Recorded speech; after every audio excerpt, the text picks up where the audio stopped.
Well, Brett is still gone for another couple weeks. I think the new year, Brett's back, but it's your boy DMac. It's the rotation.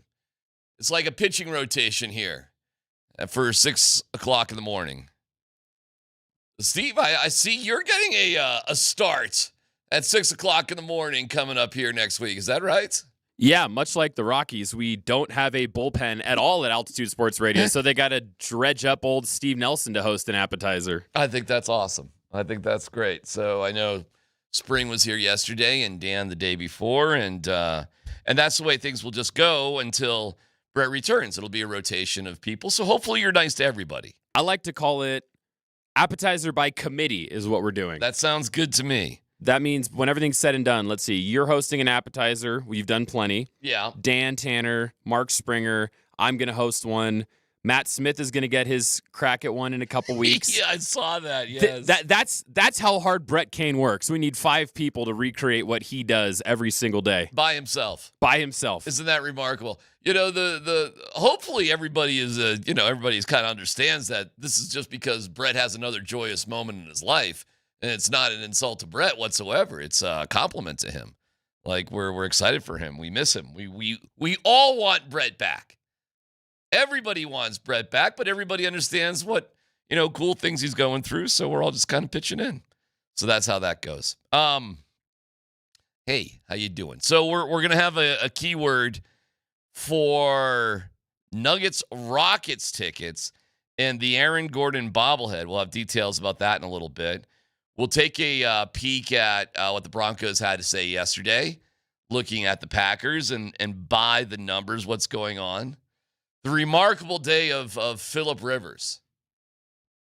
And, whether you love him or you hate him, I find Phillip Rivers remarkably to be incredibly likable right now, which is amazing. And as we talked a little bit about yesterday, is there a more insulted person in the NFL than Brett Rippon?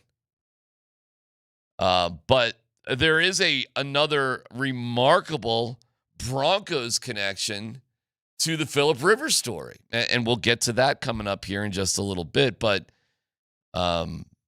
you want to talk about an all-time bad day, Steve. I don't know if we're quite ready with our theme music, but I want to dedicate... Yeah. I want to dedicate this portion of the program to Chiron Moore, who, Steve, I'm not sure if you caught what he went through yesterday. Holy cow. Is there a worse day? I mean, I guess you could have a worse day, but in terms of sports, so the Chiron Moore guy, who, granted, I don't know a ton about.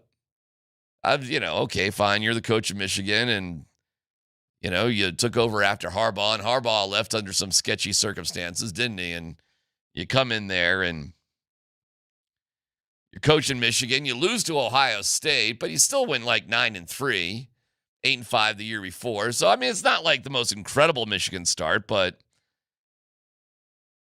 you get fired because you were messing around with some sort of assistant who it looks like you were trying to throw some money her way. That ain't good. You got a wife and 3 daughters, so they're probably not that comfortable with this situation. And then you decide to freak out, and you get yourself arrested. And depending on what rumors you want to believe with this dude or not, he's running around, threatening people and holding knives to his own throat, and his wife is tracking him, and he gets picked up at a church, and he's dumped off at jail after jail, and it's a bad day. Jeez.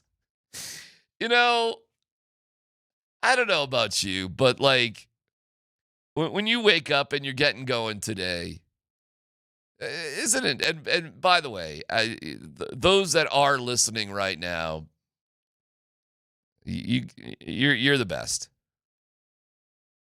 You're up earlier than everybody else. You're probably working a little bit harder than everybody else, although you probably don't talk about it. Just sort of go through what you're doing, or you're wrapping work up and you've been at it all day. Can you imagine being in a situation where you have one of the top 10 jobs in all of college football? You're the head coach at, I think he's 39. Golly, of the University of Michigan. You know, that is a job that's probably better than 80%, if not 90% of all NFL jobs. Just in the galactic world of football, it's about as good as you get. And you take that and you throw it away. And listen, when a state job fires you for cause, the proof is going to be absurdly undeniable. And there are ways to definitively prove that you've had an affair with a underling. Okay? So that doesn't happen quickly, or there's some significant reasons why that happens. And I just think about what it takes day to day just to get through this thing called life, as Prince once said. And this dude, my goodness. And you know what the worst part is? What? He lost to Ohio State. And he lost to Ohio State. Yeah. The only thing I remember about Chiron Moore is when Jim Harbaugh was suspended for, I don't remember, how many games was he suspended at Michigan? I think a couple. And Chiron Moore came in as the interim coach. Yeah. And they won some game. And they were interviewing him after the game. And he was sobbing like Jim Harbaugh had just died. Oh, I do remember. Do you remember that? That's he a was good like, memory. He was like, Jim is with us, and Jim was with us on that field today, and we did what we needed to do. It's like, dude, he's sitting in his khakis watching the game at home, bro. He's not dead. That's a good memory. That's funny. Well, his life sucks right now. So way to go, Chiron Moore. Sherrone. I don't know, man. I have, yeah. What, I'm fired? What? Where's my knife? Let me go have a chat with some people.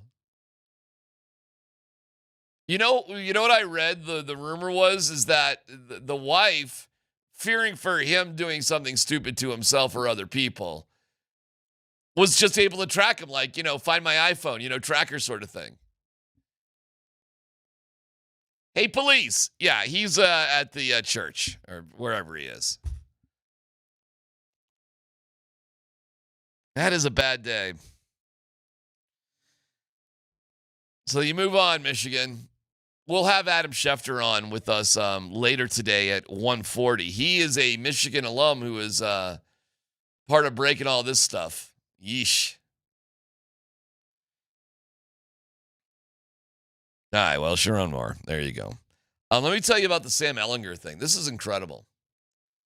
So you got Phillip Rivers out there, and Phillip Rivers is, making everybody crack up. All right. No Zoom. Let's go. No Zoom. Hey, Steve, when you think of COVID, do you think of COVID as like, and I'm talking like COVID, like 2020 COVID, you know what I'm saying? Not drippy COVID. Not like, hey, we're all just a little bit lazy and would prefer not to actually go into work COVID. I'm talking about like, COVID. Does that feel like a long time ago or a short time ago? It feels like a lifetime ago. Tiger King feels like something from my childhood. It may as well have been that long ago. All right. Okay. My time scale is so warped. When was 2018? Anything pre-COVID doesn't exist. That's funny. So Phillip Rivers playing then must seem like ancient times. I've heard the tales, dadgummit. He last played, he had a great press conference. It was really funny. He was talking about being fat and everybody was laughing. Boy, that Indianapolis media, they like their pressers. They like having a good time there. They're having a blast. Wait, what are you waiting right now? Right this second? Yeah. I'm not sure. Look at that. Look at that, Steve. Look at the response from the Muggles there. Was that clip recorded with Phillip Rivers' scale? What was that? I don't know, but I mean the uproarious laughter is something else. Here's what's something else. Here is, you want to talk about how good things are for the Denver Broncos, and hopefully we will have Parker Gabriel from the Denver Post on with us later on. Brett never has guests in the 6 o'clock hour, does he? I mean, ever? If you include Moser calling him from his truck on the drive to the airport to fly with the Avs or something, he did that to you? Every now and then Brett gets that too. He gets that, yeah. Okay. I don't think we've ever booked a guest a guest intentionally for the appetizer. Right. All right, anyways. Parker Gabriel reported initially, and it's been reported by other people now, Sam Ellinger, who's the third-string quarterback for the Broncos. And the Broncos did something really cool for him. So they elevated him to the active roster for week 1. That is really significant. Then he was released to be signed to the practice squad so he could be brought up and down as needed. Now, because he's a vested veteran and spent 4 years in Indianapolis, where he was drafted, by the way, he is guaranteed a $1.17 million contract as a veteran minimum contract because he was on the active roster for week 1. How about that? Pretty cool, right? So the Broncos did right by him. They really like him. They elevated him. Then they released him, but it was all part of the plan. And this is what he was told ahead of time. And the guy's making $1.17 million, not to be the backup, but to be the third string guy to push Jarrett Stidham at the number 2 spot. Wow. Sam Ellinger, who was with the Colts for 4 years, they reached out to him and his agent. He was going to join Phillip Rivers. It was going to be Phillip Rivers and Sam Ellinger coming back to the Colts.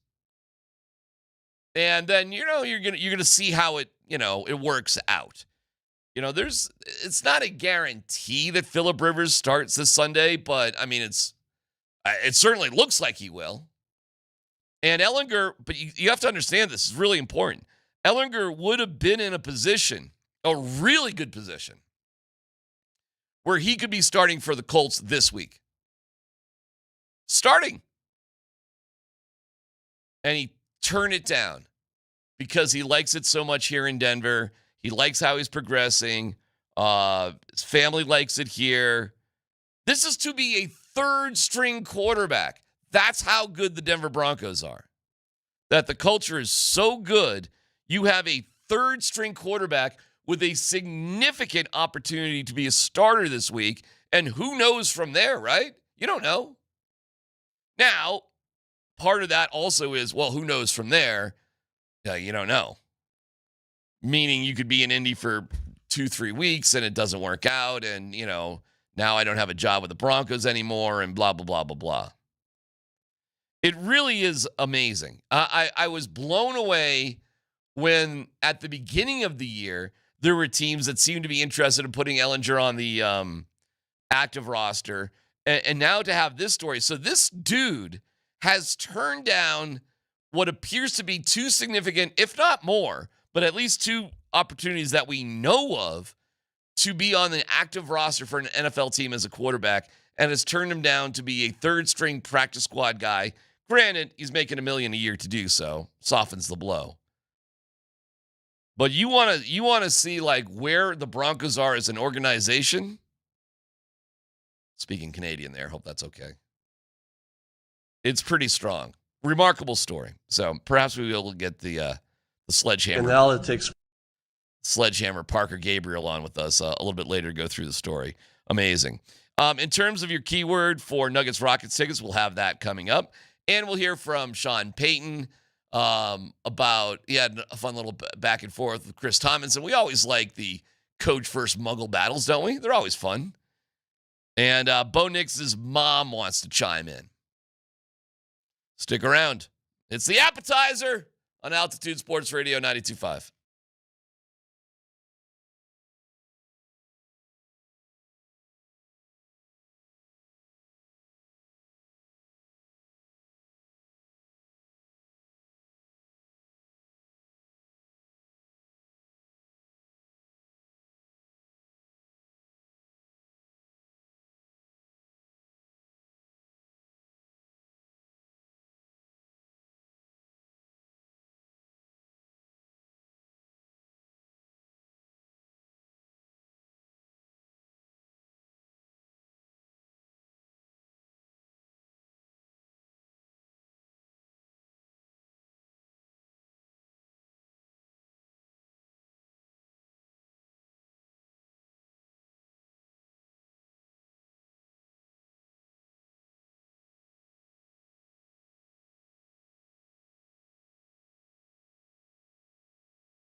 follow a lot of buzz about you guys being underdogs. Do you use that as a battle cry motivation? You tune it out?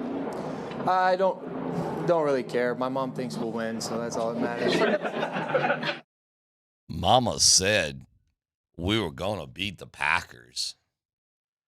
Well, sometimes there just aren't enough footballs to throw. I'm sorry I interrupted your Packers party. Jenny, I may not be a smart man, but I know the betting odds are on Green Bay. Like Bo Nix, I'm from Greenbow, Alabama. But Bo Nix, he played his college ball at Auburn. We don't like the Tigers. My two favorite people whose names begin with B are Bo and Bubba. Lieutenant Dan, you're calling a pass play? Mama's with the Angels now. With Jenny.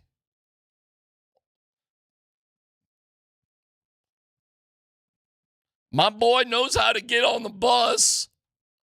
He's so smart, Jenny. You'd be so proud of him. He knows how to run an RPO. I could do this all day, actually. I literally could do it. Seriously, I could take it scene by scene. I go from the first scene to last. Run, Bo, run! Clickety, clackety, clickety, clackety. Well, you got your coconut shrimp scampi, breaded shrimp. You got your belly play action to Adam Prentice. You got your reverse to Marvin Mims. We got 10,000 screen passes. So Bo Nix mama, as long as Bo Nix mama thinks they're going to win, they're going to be all right.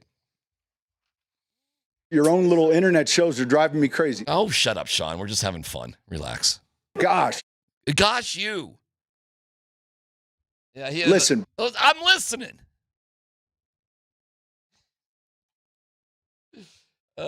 Shawnee P. The Broncos are, I could check even today. I don't think the Lions probably moved, but they were a 2.5-point underdog. That is kind of amazing, don't you think? A team that's won 10 games in a row has a home game against the Packers.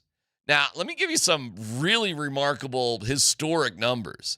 And I know history doesn't mean all that much. See, I'm going to have a hard time getting out of gump mode now, in all honesty.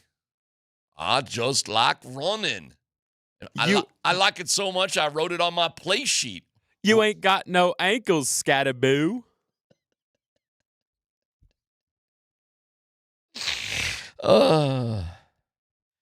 Jenny was a little loose back in the day, but I love her. Oh, now you're going to come live with Forrest. Isn't that convenient? Now you're going to come back and live with Forrest. It's like, when are Jenny and Rose from Titanic going to have a conversation with each other? All right, anyways. The keyword. I totally forgot about it. Yeah. I'm so sorry about that. The keyword is chocolates. Chocolates. Sorry about that. I was having too much fun. Yeah, the keyword, yeah. Let's slow down the fun, Steve. Let's get the keyword in there. That's a setup. Your play, rain. Dog or a cat? Oh, you could go for it. See, you're going to throw me off on Prime. You're 620. Common sense. Okay. Common sense. Your 620 keyword for the Nuggets Rockets on Monday. And this really cool Aaron Gordon bobblehead. I'm showing it right now on the old Twitch and YouTube here. It's cool. He's hanging off the rim like a alley-oop. You can move him around the rim. Friggin' awesome. That is such a cool... And it is a bobblehead, too. Text Nene, Nene, Nene Hilario from Brazil 303-504-0925. First and last name, Nene, and your entered. Tickets are available to all games next week, including the Rockets on Monday. Aaron Gordon bobblehead night against Orlando on Thursday, and Rockets again on Saturday. Visit nuggets.com/tickets to purchase. Text this hour's keyword, that's Nene, with your first and last name to 303-504-0925. Thank you for the reminder, Steve. I would have totally forgotten that. Hey, don't thank me. Thank one of our texters. Oh, I'm sorry. I'm screwing things up. Bring back Springer. He wouldn't have screwed that up. Dan Tanner would have nailed that. Steve Nelson would have. Really? What am I doing here? Well, here's the historic numbers with the Broncos and the Packers that are pretty remarkable. And the fact that the Broncos are still an underdog. Let me double check that this morning. It started at 1.5. It went to 2.5. It is this morning still at 2.5. Oh, the over-under, 42.5 is the over-under. So I got it, 23-20 Broncos. I'm picking you, Broncos. And so I got 43. So I got you covered. I got you covered either way. Hopefully there's no backdoor bad beats. And David Portnoy doesn't have to fake threaten murder on any coaches. It was a fake murder threat, by the way. He made it clear. He was pretending to threaten to kill Pete Carroll. It was just, they do not endorse murder from Barstool Sports. It's good to know. Well, he's a Michigan fan, so you better watch out, Dave. You may be dismissed for impermissible contact or whatever. Cow. Yeah, no kidding. All right. The Packers and Broncos have only played each other 15 times ever in their history, which is obviously not a lot. And they line up this year because they both finished third in their division. And, we have the 17th game, so you got to figure out who the hell you're going to play. So that's why that lined up, because, we're not playing the NFC North this year. We already took business of the NFC East. As we took business of the NFC South. Sean sort of owns the NFC. Have we noticed that, by the way? Have we picked up on the fact that Sean Payton has dominated the NFC over the past couple of years? Well, in Denver, the Broncos are 7-1-0 against the Green Bay Packers. Historically, they've lost one time out of 8 in Denver. The last time that Green Bay was here, you may remember it. It was pretty memorable. The Broncos won 19-17. This is during the Russell Wilson time. And it was by the skin of their teeth. And it gave us the famous press conference from Sean Payton where he said he found himself after that game. This is how Russell Wilson was driving him nuts. He found himself after that game death gripping a steering wheel, doing laps. Seriously, he was doing donuts in the sushi restaurant parking lot. And we know What's the question? We know that's in the Cherry Creek Mall, and it's a fancy sushi place. And he went on to explain he hates sushi. But Skylene, his wife, and his family were in town, and everybody wanted to get sushi, and they live down in that area. They go to old Cherry Creek Mall area. Nice, swanky place to live. And he found himself just going in circles. And his comment on the conference call the next day was, "Why can't I be happy?" This is where Sean Payton was mentally with Russell Wilson a couple years ago, y'all. That he was so out of sorts. He won. They didn't lose. They won the game. But he's winning the game with Russell Wilson, who he obviously can't stand. He's going out to sushi, and he hates sake. He hates wasabi. He hates unagi. He doesn't even like the Bronco roll, which I think is mostly fried shrimp.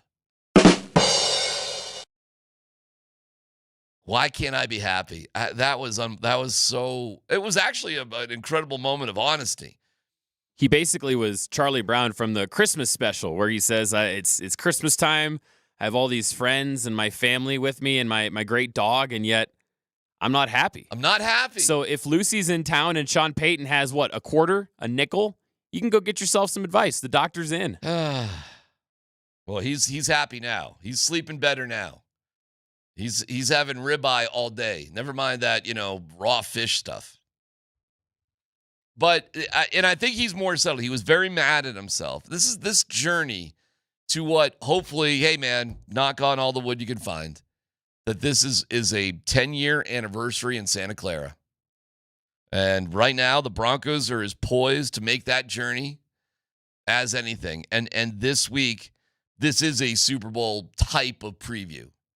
The Green Bay Packers have just as good of a chance to get to the Super Bowl out of the NFC as anybody. They do. They're that good. This is the toughest opponent the Broncos will play all year, and historically has gone really well for the Broncos. They've only lost 1 out of 8 times. Here's the converse, too. Broncos have never won in Green Bay. How about that? They're 0-6-1, so there's a nasty little tie in there. But it's really odd. It's a very weird little stat. The Packers, by the numbers, are so good, though. They do everything fundamentally really, really well. Like they're +4. That's 8th in the league in giveaway takeaway. You're 9-3-1. The Broncos, conversely, are -3, tied for 21st in giveaway takeaway. Just for some perspective, the Raiders were -3 going into their loss against the Broncos. And, obviously they're 2-10 now, 2-11 and falling apart. They're the Raiders. But that -3 and the fact that the Broncos are 31st in the league in penalties committed. Yikes. Whereas the Packers are much more disciplined. They're 12th in the league in that department. Now, the Broncos do force their opponents to, into a lot of penalties. So it's like Patrick Ewing said back in the day, yeah, we make a lot, but we spend a lot. So the Broncos do, get penalized, but they also force penalties to the other team quite a bit. So, maybe that kind of evens itself out. But the Broncos, obviously, defensively, first in sacks, first and third down, first in red zone. This is defense, whereas the Packers are more mediocre in that department. However, the Packers, offensively, they have given the ball away the least amount of times. 8. That's it. 4 picks, 4 fumbles. That's it. So getting a turnover off the Packers is not easy. They are first in offense on third down. They are second in red zone. They are unbelievably efficient. They have a bunch of weapons. Despite losing Kraft, they're very good tight end earlier in the year to ACL, but it doesn't even matter. They got a million great weapons. Like they are well spread out. They can target. Jordan Love is definitely in the elite class of quarterbacks in the league, and they've got one of the elite pass rushers in Micah Parsons. Like guys, this is a serious team that could contend for a Super Bowl this year. And Matt LaFleur is an excellent play caller. And like Sean Payton, he does call the plays, and he has an offensive coordinator that, I don't know, get some coffee, I guess. Just like we have Joe Lombardi. They got their own guy. There's not a lot of weaknesses here. And you get Brandon McManus coming back. Maybe that's their weak point. He's 28th in the league in field goal percentage. Wouldn't that be amazing if the game came down to a Brandon McManus shank? He really literally is one of the worst field goal kickers in the NFL this year. He's getting up there, and, that's just killing you with truth on that one. So it's a hell of a matchup. It's an unbelievable matchup. I have the Broncos winning because right now I need to see somebody beat the Broncos in a close game, and we have not seen that since Leverage with the Colts. And really, what a BS call that was. Has that penalty been called in any game the rest of the year? Sean Payton talks about being an underdog. I don't really pay attention to that until, look, we know we're playing a good football team. That's something that we have no control over. We've got 4 tough opponents the next 4 weeks. 3 of the 4 of them are at home. We're counting on our crowd this week, not just at the line of scrimmage, but while they're in the huddle. I go back to a few weeks ago, and that communication that exists from the opponent when they're in the huddle, you'd be surprised when some teams stadiums have it figured out. The quarterback to the group in the huddle, if that at all gets blurry, you have problems. And I thought our last home game with Kansas City was significant, and I'm counting on it being even at a higher level. So once you start winning some games, they recognize the significance of it, and ultimately that's what you have to have. Yeah, we're playing a good team. Yeah, really good team. Plenty of respect for them. There was a weird line of questioning. Like Matt LaFleur apparently referenced that when the Packers came here for a joint practice with the Broncos handed it to him. And okay, cool. I was there. I saw it. I guess. Determining like who wins joint practices is kind of rough. The only time it really stands out to me at all is when the 49ers came here to town. This is quite a few years ago, and they really did dominate the Broncos, and it was just kind of embarrassing.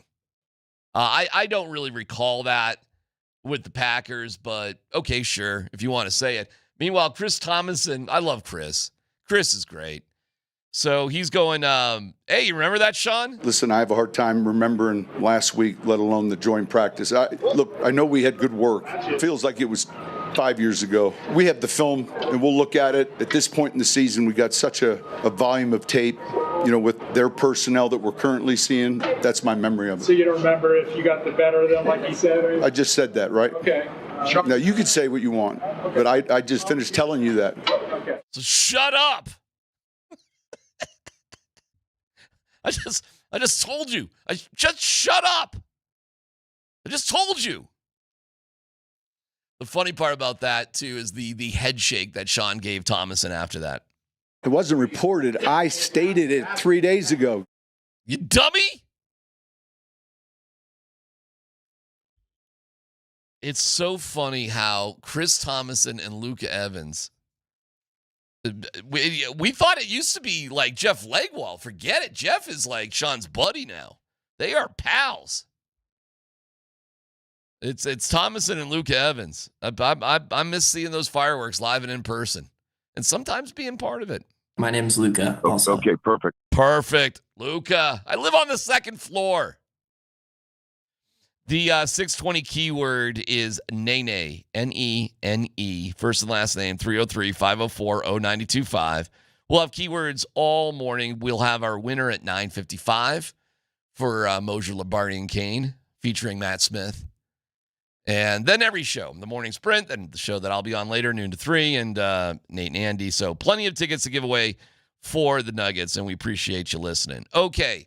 Steve, you are the only real musician on this entire radio station. Wow, I appreciate that. Thank you. Although, technically, Steve, I have been paid to play music in front of people. That has happened. Yes, and at the dives you were playing, when you said in front of people, it was more person. But yes, it still counts. I've been there before, brother. I got you, Steve. I'm not even close to comparing myself to what you do. You play for real bands in front of real crowds. But yes, Steve, there's been moments where I've sat there and they take an envelope out, and I'm sure you've seen this as a musician, and they start handing out like $20 bills to the 6 people in the band.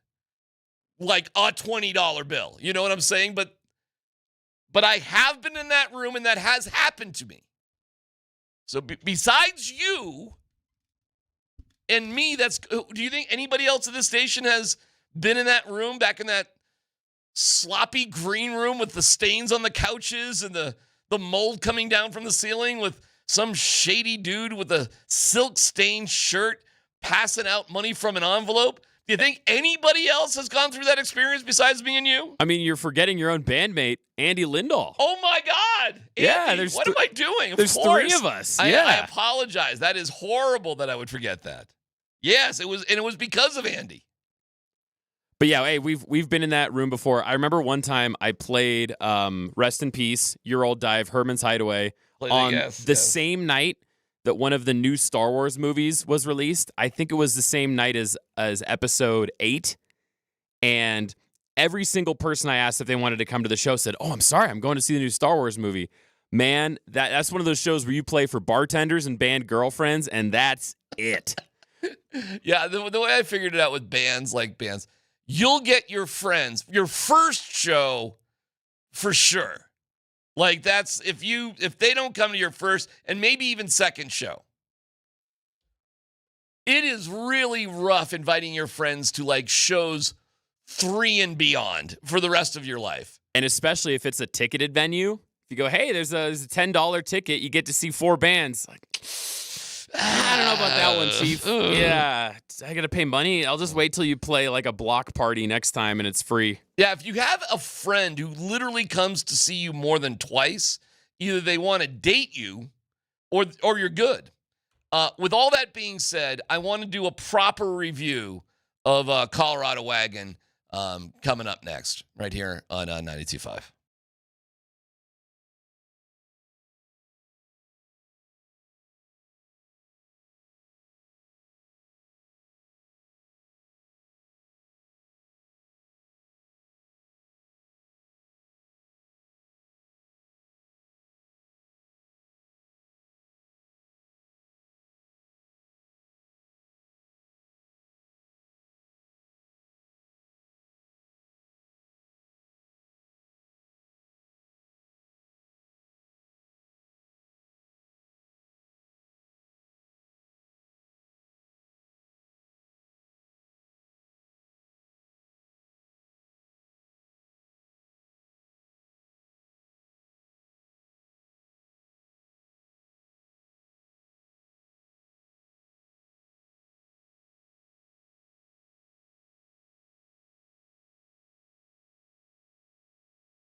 All right, Moser, Lombardi, and Kane with Matt Smith coming up here in about 13 minutes for another rollicking day. Can't wait to hear what they think about Chiron Moore. Not a good day for that dude. Bad day. You what? Bad day.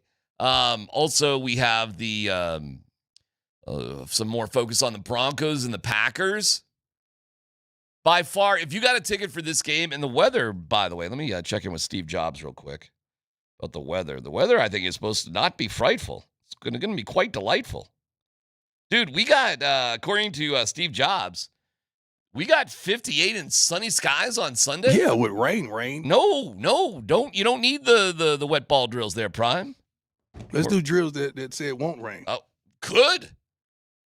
You got it. I'm one of those good weather man. The crowd's going to be a big deal. You're going to be a big deal if you can get there. Going to be an incredible game. It will have the vibes of a Super Bowl because it's an opponent you don't see all that much. It's somebody who's really good. They're good at everything. Like, they've got a premier rusher. They've got a high-level quarterback. They got a great coach, an offensive scheme. They got an incredible fan base. They do. They got everything you think of excuse me, when you face an NFC opponent in the Super Bowl. So it is going to be, and this is late in the year. I mean, here we are, week 14, doing this. This is awesome. This is awesome. And it's awesome in sort of it's always awesome playing the Chiefs or, somebody like that. And there's other cool games. Like the Jags is going to be a cool game, but not like this. Not like this hype, not like this attention. I saw it's not technically a national TV game, but it's in the late window. It's a 2:25 start, and the coverage of this game is basically going to be everywhere except for the West Coast. That's it. But the rest of the country has this game. So the attention on this one will be gargantuan.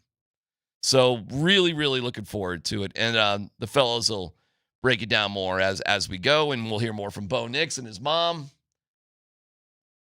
As long as your mom thinks you're going to win. Oh, a lot of buzz about you guys being underdogs. Do you use that as a battle cry motivation? You tune it out? I don't really care. My mom thinks we'll win, so that's all that matters. But as we go into now, Steve, you got to understand my large fellows that I do the noon to 3 show. They did not even want to break down. They didn't even want to do like it or spike it with the audience for the Colorado Wagon song. That's probably because they didn't want. Sometimes, you don't want to say something you're going to regret, man. Scotty's a country fan. I bet he has a high bar, so he didn't want to besmirch the good name of Kyle Keefe or Mark Rycroft or Connor McGahee. Well, I thought I would have a co-patriot at least with you, that you wouldn't mind, let's break this thing down. Yeah, we can go to the board. We can make like Coach Sanford. We can go to the board here. Let's play it, because it's only a minute long, and then we can sort of sort it out afterwards. Go ahead. All right, we can talk about it as it goes, too. All right, pause it for a second. This is just a country music bed, right? This is not really a song, this music, correct? I mean, they hit the lab. That could be Moj playing acoustic guitar. Yeah, okay, keep going. First 29 games we played pretty well. Played so good my hair went to hell. We got Landy and Nelly and a stud named Nate. Lucky and Val and the guy who wears 8. All right, pause. Great start! You got the hayseed in Rycroft, and Moser comes in with a little growl, perfect start. And Moj actually is singing in time. Moj is a musician. He can do it. Perfect start. All right, keep going. Here looking for trouble. I just came to do the Super Bowl show. Stop. No. Pause. What? Why? All right, keep going. Well, scoring on us is pretty hard. Wedgwood and Blackwood are the lumber yards. Stop. Terrible. And he's got the best voice. I was going to say, I think Moj has the best timing, but Connor's got the best. Oh, because you're mine. Yeah. I walk the line. Yeah, there's no doubt the potential. Oh, it's there. The potential with Connor is ridiculous. The delivery was horrible. All right, keep going. In a city called the Honky Tonk, Colton and Kelly and Landskog. Got my boots on the dash and a Dabs hat. Stop! What happened to the song?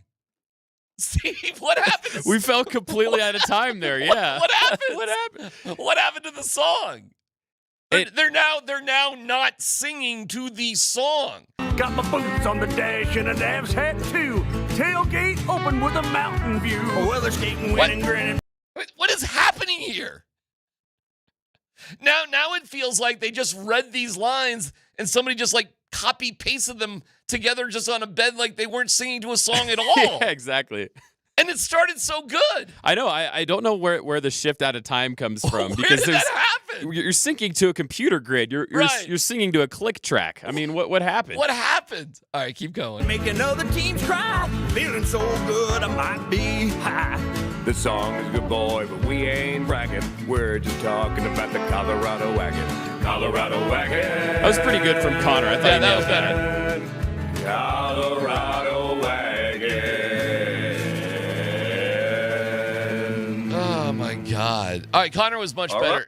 Okay, Connor was much better on that second one. See, I told you the potential for Connor is ridiculous. What did you think about Kiefer's T-Pain auto-tune moment there? Weather skating, winning, grinning, making other teams cry.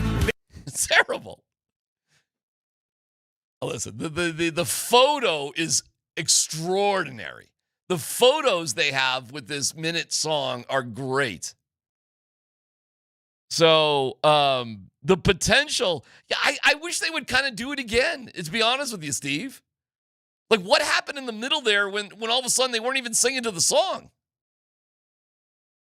Am I off here, or am I nailing it on that No, I analysis? got you. It falls out of sync for a second. And yeah, we come in strong. We kind of lose the timing in the middle. Also, I guess if we're really going to get Simon Cowell, I kind of lost track of the form. What was the form of the song? What was the structure? All right. I give the boys credit. It was a lot of fun, and we talked all about it, and I don't know. Yeah, well, DMac, you were praising me for being a musician, and I appreciate that. But you know how many songs I have recorded at a studio in Nashville? Yeah. 0. So the boys will always have that over me. Moser, Lombardi, and Kane with Matt Smith next.